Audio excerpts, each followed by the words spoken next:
Perkenalkan, nama saya Miluksi Tanggang. Saya dari kelas 11 MIPA 1. Pada video ini, saya akan menjelaskan tentang faktor-faktor yang mempengaruhi laju reaksi. Yang pertama itu dipengaruhi oleh suhu, yang kedua dipengaruhi oleh luas permukaan bidang sentuh, dan yang ketiga dipengaruhi oleh konsentrasi.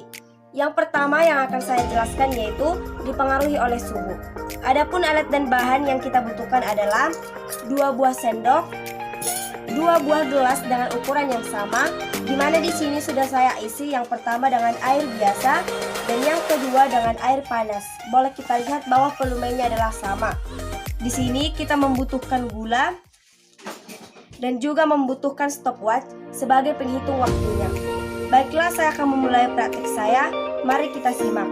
Yang pertama, buatlah 1 sendok gula pada air panas, 1 sendok gula pada air biasa. Kemudian, aduklah secara rata dan jangan lupa untuk menghitung waktunya. Saya mulai dari air panas.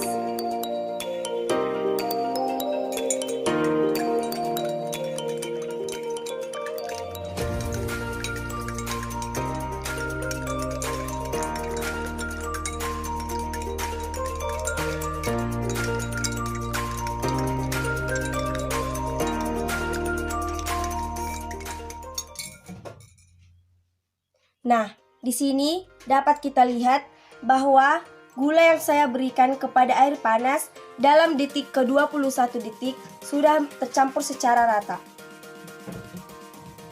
Kita catat waktunya bahwa pada air panas waktunya yaitu 21 detik.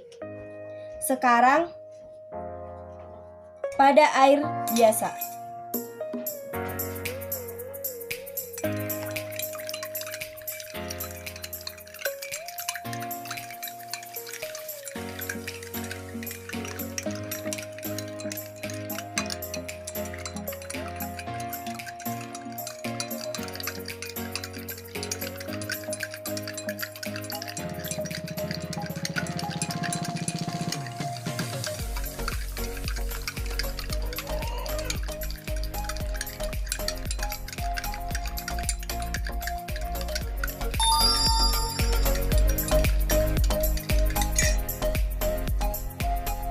Nah, di sini boleh kita lihat bahwa pada air biasa sudah tercampur rata pada ke-38 detik. Nah, dari percobaan yang saya lakukan, dapat saya simpulkan bahwa pada air panas yang saya buat di sini terjadi larutan yang sangat cepat. Berarti dapat saya simpulkan bahwa semakin tinggi suhu suatu larutan, maka akan semakin cepat terjadi laju reaksi, dan waktu juga yang diperlukan adalah secara singkat. Bahwa kita lihat dapat pada air panas tadi waktunya yaitu 21 detik, sedangkan pada air biasa yaitu 38 detik. Dari sini dapat saya simpulkan bahwa laju reaksi terjadi dengan secara cepat pada air panas dengan konsentrasi dengan suhu yang sangat tinggi. Demikianlah yang dapat saya praktekkan, yaitu faktor laju reaksi yang dipengaruhi oleh suhu. Di sini saya akan mempraktekkan yaitu faktor laju reaksi yang dipengaruhi oleh luas permukaan bidang sentuh. Di sini saya mengambil percobaan menggunakan garam kasar dan garam halus. Adapun alat dan bahan yang kita butuhkan adalah yang pertama 2 buah sendok, yang kedua gelas berukuran sama atau transparan yang sudah saya isi dengan air biasa dengan volume yang sama. Dapat kita perhatikan. Di sini kita membutuhkan garam halus dan juga garam kasar. Baiklah, langkah yang pertama setelah semua alat dan bahan kita siapkan yaitu yang pertama 1 sendok garam kasar ke dalam air biasa.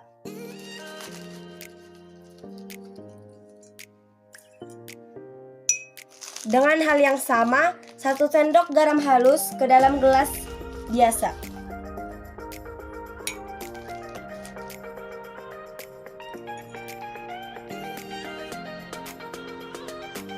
Sebelum kita mengaduk garam ini dengan air, kita sebelumnya menyediakan stopwatch untuk menghitung waktunya. Saya mulai.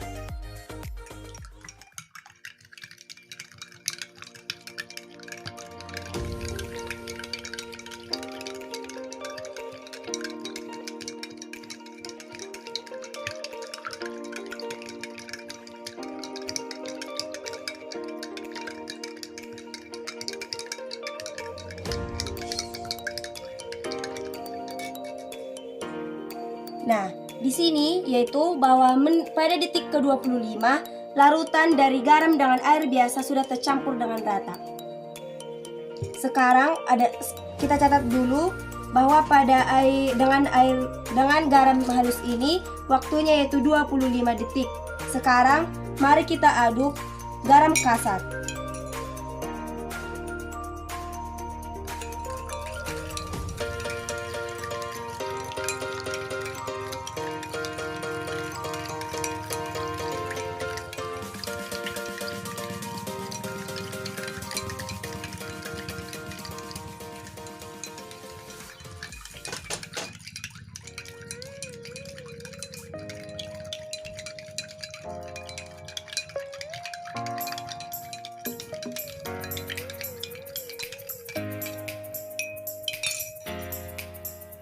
Nah, di sini saya berhentikan pada ke-32 detik.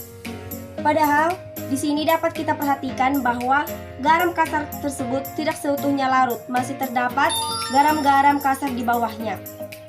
Nah, dari percobaan yang saya buat dapat saya simpulkan bahwa luas permukaan bidang sentuh ini mempengaruhi laju reaksi, di mana pada percobaan yang pertama dengan menggunakan garam halus dengan luas permukaan yang lebih kecil dapat saya simpulkan bahwa luas permukaan bidang sentuh ini mempengaruhi laju reaksi, bahwa semakin kecil atau semakin kecilnya ini luas permukaan bidang sentuhnya, maka laju reaksinya akan terjadi dengan sangat cepat dan juga waktu yang dibutuhkan itu cepat.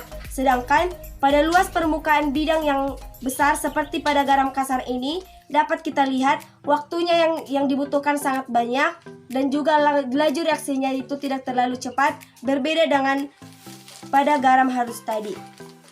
Sekianlah yang dapat saya jelaskan pada percobaan laju reaksi menggunakan garam kasar dan garam halus.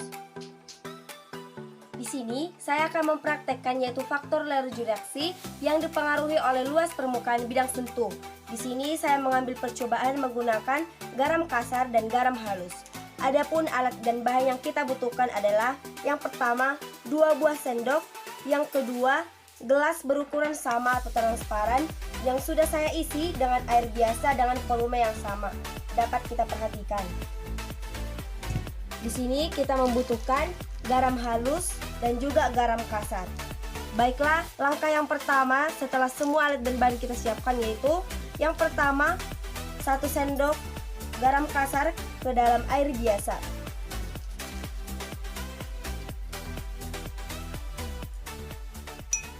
Dengan hal yang sama, 1 sendok garam halus ke dalam gelas biasa.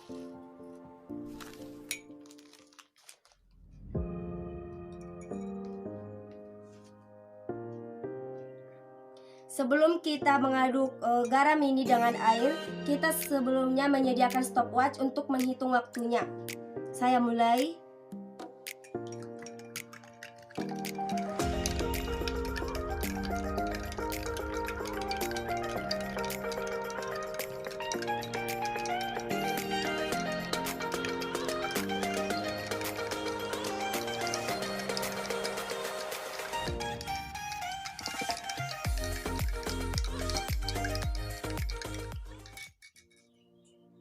Nah, di sini yaitu bahwa pada detik ke-25 larutan dari garam dengan air biasa sudah tercampur dengan rata.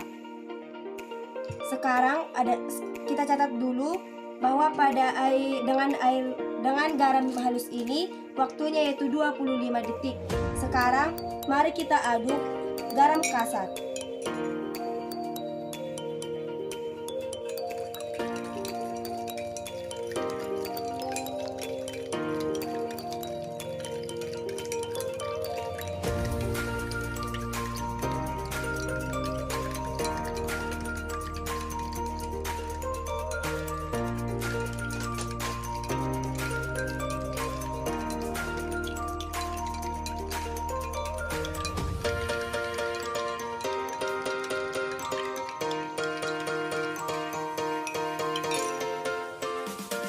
Nah, di sini saya berhentikan pada ke-32 detik.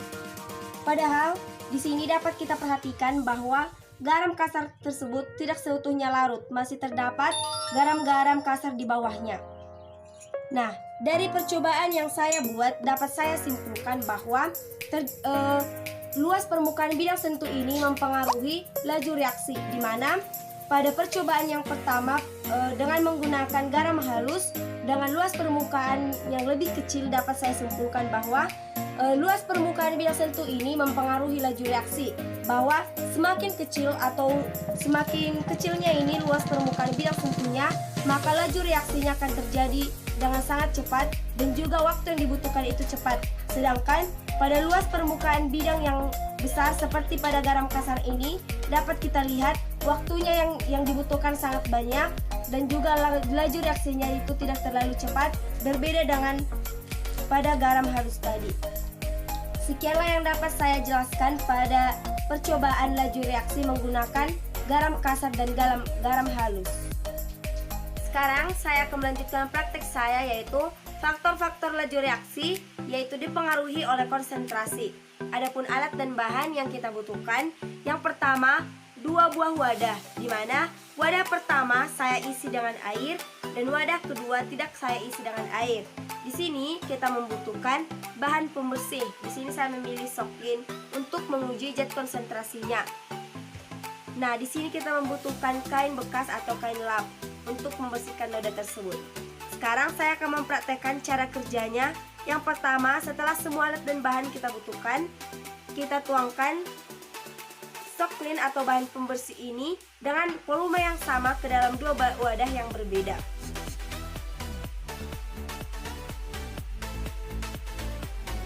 Pertama, saya tuang kepada wadah yang tidak terisi dengan air sama sekali.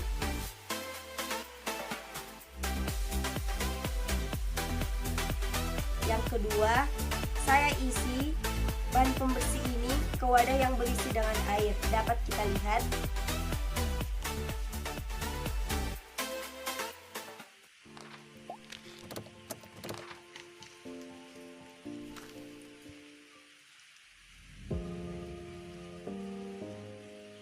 Nah, sekarang saya akan membersihkan noda menggunakan yang pertama itu menggunakan bahan pembersih yang sudah dicampur dengan air.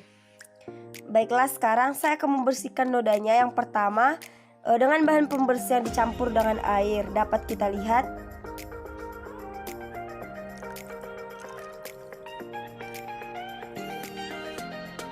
Kita bersihkan, yang ini adalah menggunakan air.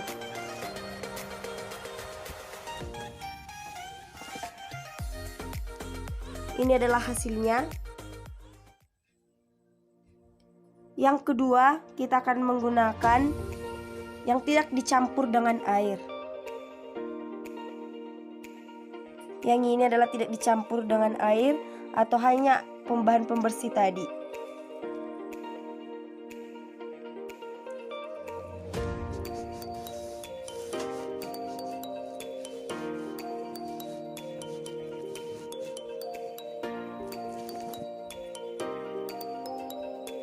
Nah, dari percobaan yang sudah saya buat bahwa membersihkan noda, satu menggunakan yang dicampur dengan air dan yang kedua tidak menggunakan air sama sekali, terlihat jelas bahwa lebih bersih yang tidak menggunakan dicampur dengan air daripada yang dicampur dengan air. Di sini dapat saya simpulkan bahwa semakin tinggi konsentrasi yang kita berikan atau bahan pembersih tadi yang kita berikan, maka semakin cepat noda akan hilang. Di sini dapat saya simpulkan bahwa semakin tinggi laju konsentrasi, maka akan semakin cepat laju reaksi yang terjadi. Nah, demikianlah video yang saya buat, yaitu mempraktekkan faktor-faktor laju reaksi yang dipengaruhi oleh 3. Yang pertama itu dipengaruhi oleh suhu, yang kedua dipengaruhi oleh luas permukaan bidang sentuh, dan yang ketiga dipengaruhi oleh konsentrasi. Sekian dan terima kasih. Baiklah, sekarang saya akan membersihkan nodanya. Yang pertama dengan bahan pembersih yang dicampur dengan air. Dapat kita lihat.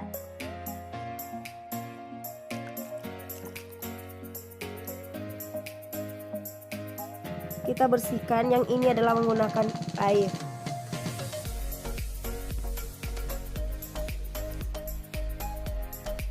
Ini adalah hasilnya. Yang kedua, kita akan menggunakan yang tidak dicampur dengan air. Yang ini adalah tidak dicampur dengan air atau hanya pembahan pembersih tadi.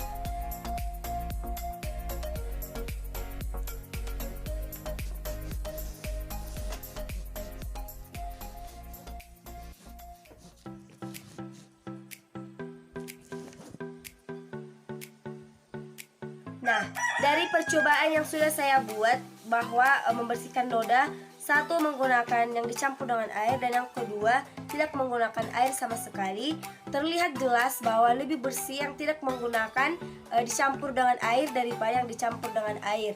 Di sini dapat saya simpulkan bahwa semakin tinggi konsentrasi yang kita berikan atau bahan pembersih tadi yang kita berikan, maka semakin cepat noda akan hilang. Di sini dapat saya simpulkan bahwa semakin tinggi laju konsentrasi, maka akan semakin cepat laju reaksi yang terjadi. Nah, demikianlah video yang saya buat, yaitu mempraktekkan faktor-faktor laju reaksi yang dipengaruhi oleh tiga. Yang pertama itu dipengaruhi oleh suhu, yang kedua dipengaruhi oleh luas permukaan bidang sentuh, dan yang ketiga dipengaruhi oleh konsentrasi. Sekian dan terima kasih.